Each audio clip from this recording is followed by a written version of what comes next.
Halo, Assalamualaikum warahmatullahi wabarakatuh. Terima kasih untuk yang sudah datang ke channel aku. Kalau belum subscribe, tolong jangan lupa di subscribe, kemudian bunyikan lonceng, dan jangan lupa kasih like serta komentar biar aku makin semangat ya. Cinta Beda Usia, episode 68. Harus bagaimana? Ya ampun non, kalau gitu bibi ambil obat dulu, ucap Bi Mina. Makasih Bi, jawab Dina yang tersenyum. Iya non, jawab Bi Mina yang kemudian keluar dari dalam kamar. Dina duduk di atas tempat tidur dan melihat telapak kakinya yang koyak cukup besar. Sakit sekali dan sedikit menepuk-nepuk bagian tepi dari kakinya yang terbuka tersebut guna menghilangkan rasa sakit di kakinya. Dina mengingat ketika kakinya yang tersobek karena pecahan kaca. Bersyukur kaca itu tidak menancap di kakinya. Namun rasa sakit dirasakannya sehingga membuat dirinya tidak mampu untuk berjalan dan memilih untuk duduk di tepi jalan hingga kakinya sedikit membaik. Setelah sakit kakinya berkurang sedikit, Dina kembali berjalan dengan perlahan-lahan dan menahan rasa sakit. Anak mama sangat kuat, padahal tadi mama jalan kaki sangat jauh. Tapi adik di sini baik-baik saja. Bahkan mama nggak ngerasa perut mama yang sakit karena lelah saat berjalan. Kita harus kuat untuk menghadapi ini semua nak. Maafkan mama, karena salah mama, anak mama harus ikut merasakan hal seperti ini. Apapun yang terjadi nanti, mama janji akan tetap bersama dengan adik. Maafkan mama ya nak. Mama tidak mungkin lagi memohon sama papa kamu karena dia sudah nggak bisa mama hubungi. Papa kamu sudah menikah, dia sudah bahagia di sana. Mama juga tidak ingin menikah hanya untuk status saja. Kita jalani aja ya dek, semampu kita, Dina berkata dengan mengusap perutnya. Dengan cepat Dina mengusap air matanya sambil Bi Mina masuk ke dalam kamarnya.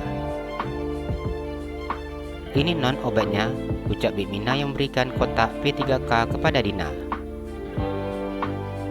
Dina tersenyum dan mengambil kotak tersebut.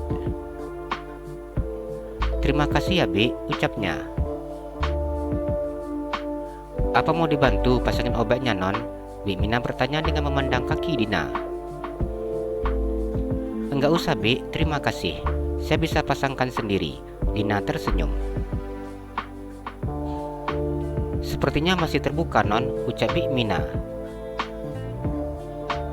Iya Bi, tapi tidak apa-apa kok Bi. Sudah nggak sakit juga seperti tadi, Dina tersenyum. Bi Mina hanya diam memandangnya dengan penuh rasa kasihan. Kalau begitu, Bibi permisi dulu ya non. Bila ada yang dibutuhkan, kasih tahu saja non, ucap Bi Mina dengan sangat sopan. Iya Bi, terima kasih ya, jawab Dina.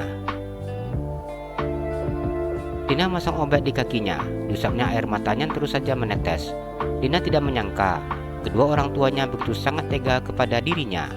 Namun dirinya juga tidak bisa menyalahkan kedua orang tuanya. Di sini memang ialah yang bersalah. Selama ini kedua orang tuanya begitu sangat sibuk di luaran, sehingga Dina begitu bebas di rumahnya sendiri. Mamanya bekerja pagi hingga sore, terkadang lembur dan juga pulang jam 9 malam. Begitu juga dengan papanya yang selalu pergi keluar kota karena pekerjaannya. Kondisi rumahnya selalu dalam keadaan sepi membuat Dina semakin leluasa berhubungan dengan Ilham kekasihnya. Setelah masuk obat di kakinya, Dina merebahkan tubuhnya di atas tempat tidur. Udara yang terasa dingin membuat dirinya begitu sangat mengantuk dan pada akhirnya Dina tertidur. Azra duduk termenung di atas tempat tidurnya. Ia begitu bingung dengan apa yang harus dilakukannya untuk sahabatnya tersebut. Ingin rasanya Azra memberitahukan keberadaan Dina kepada suaminya dan menceritakan tentang Dina.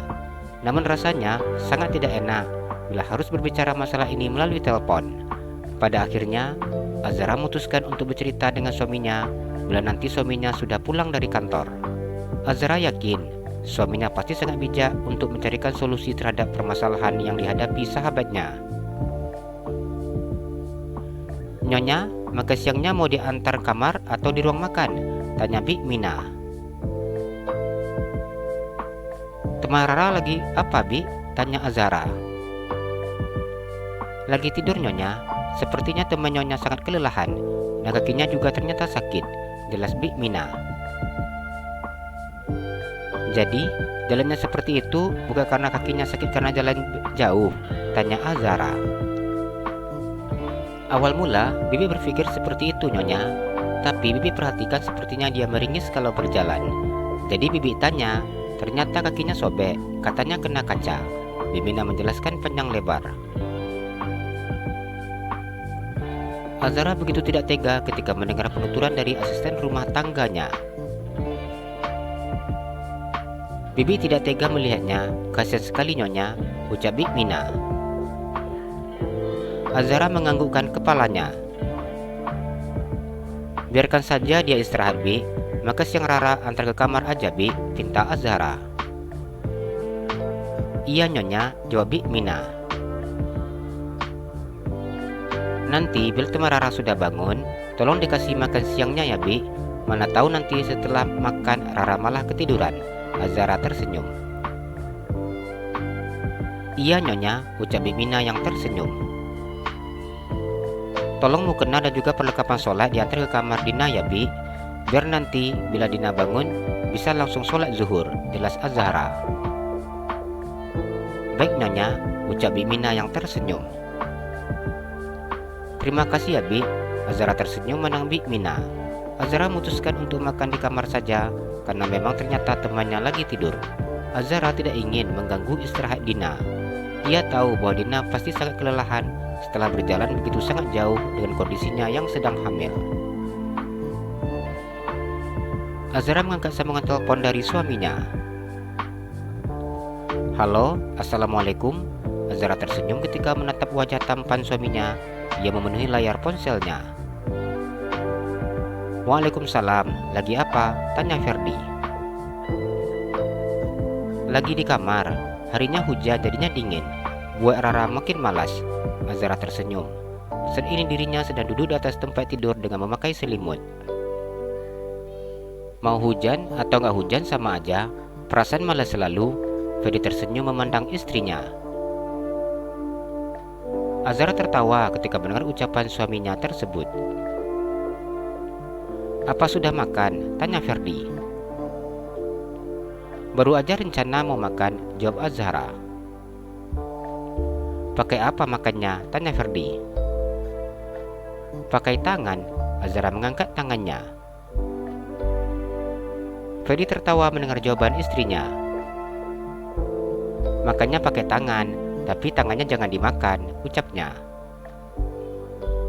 Hahaha, iya Rara nggak makan tangan, Rara makan nasi aja, jawab Azara. Jangan lupa ya, selesai makan, sholat, Ferdi mengingatkan istrinya. Iya, jawab Azara yang tersenyum lebar. Abang, Rara sebenarnya pengen ngomong, ucap Azara. Ngomong apa? Tanya Ferdi.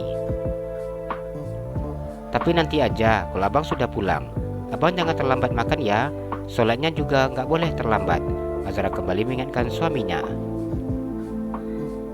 Ferdi tersenyum dan mengangkatkan jempolnya. Cium dulu dong, biar makan abang semakin berselera, pintanya yang memajukan bibirnya. Nggak mau, jawab Azara. Kok nggak mau? Tanya Ferdi yang mengerutkan keningnya memandang wajah cantik istrinya. Nanti kalau abang semangat makan, makannya jadi banyak, bisa nambah jadi double atau triple malah. Terus abang jadi besar. Azara tersenyum nyengir.